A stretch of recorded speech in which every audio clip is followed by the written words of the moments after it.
အားလုံးပဲမင်္ဂလာပါဘွဲရထားပြီးတဲ့မြန်မာနိုင်ငံကအကြောင်းသူကြောင်းသားတွေအနေနဲ့အချိန်8လကျောင်းတက်ရောက်ပြီးတော့ကျောင်းလာကစင်ကာပူဒေါ်လာ1000ဝန်းကျင်သာကုန်ကြမယ်ဘွဲလွန်ဒီပလိုမာအကြောင်းကိုသိပြီးကြပြီလား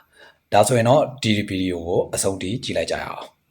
စင်ကာပူကျောင်းဖြစ်တဲ့ Nanyang Institute of Management NIM ကျောင်းရဲ့မှာဘွဲလွန်ဒီပလိုမာကိုအချိန်8လသာကျောင်းတက်ရောက်ပြီးတော့ကျောင်းလာကအနေနဲ့စင်ကာပူဒေါ်လာ1000ဝန်းကျင်သာကုန်ကြပြီးတော့ရောက်ယူနိုင်မှာဖြစ်ပါတယ်။ဒါအပြင်ဒီအနည်းဆုံးဇူလိုင်ကျောင်းဖွင့်ချိန်ကိုရှောက်ထားမဲ့ကျောင်းသူကျောင်းသားတွေအနေနဲ့ကျောင်းလာကစင်ကာပူဒေါ်လာ2000တက်တာခွင့်ရရှိမဲ့အပြင်ကျောင်းလျှောက်ခ application fees 90%အထိတက်တာခွင့်ကိုလည်းရရှိနိုင်မှာဖြစ်ပါတယ်။ဒီဘွဲလွန်ဒီပလိုမာကို NIM ကျောင်းကနေပြီးတော့ကြတော့မှပေးရသွားမှာဖြစ်ပြီးတော့စီးပွားရေးဘာသာရပ်ကိုစိတ်ဝင်စားတဲ့ entrepreneur အနေနဲ့ရက်တီဖို့အတွက်စိတ်ဝင်စားတဲ့ကျောင်းသူကျောင်းသားတွေအတွက် graduate diploma in business creation and innovation engineering ဘွဲဒီဂရီကိုရရှိထားပြီးစင်ကာပူမှာမိမိရဲ့အလုပ်ကိုင်အခွင့်အလမ်းကိုရှာဖွေခြင်းသူတွေရွေးချယ်တက်ရောက်နိုင်မယ် postgraduate diploma in engineering management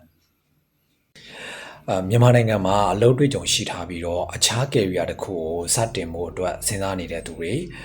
ပြီးတော့စင်ကာပူမှာမိမိရဲ့ဒီအလုပ်ကိုင်အခွင့်အလမ်းကိုပုံမှန်များပြားစီဖို့အတွက်ပညာရေးတစ်ခုကိုအချိန်တိုအတွင်းမှာတက်ရောက်ရယူဖို့စဉ်းစားနေတဲ့သူများအတွက် postgraduate diploma in logistics and supply chain management အခုပြောပြသွားတဲ့ NIM မြန်မာဘွဲလွန်ဒီပလိုမာတွေကိုတက်ရောက်ဖို့တဲ့စိတ်ဝင်စားတဲ့ဘွဲဒီဂရီရထားပြီးတဲ့မြန်မာကျောင်းသူကျောင်းသားတွေအနေနဲ့အနည်းဆုံးကျောင်းဖွင့်ချိန်ကဇူလိုင်ကျောင်းဖွင့်ချိန်ဖြစ်ပြီးတော့ဇူလိုင်ကျောင်းဖွင့်ချိန်ကိုရှောက်ထားဖို့အတွက်အသေးသေးအချက်လက်တွေကိုကျွန်တော်တို့ Study Abroad Information Center မှာ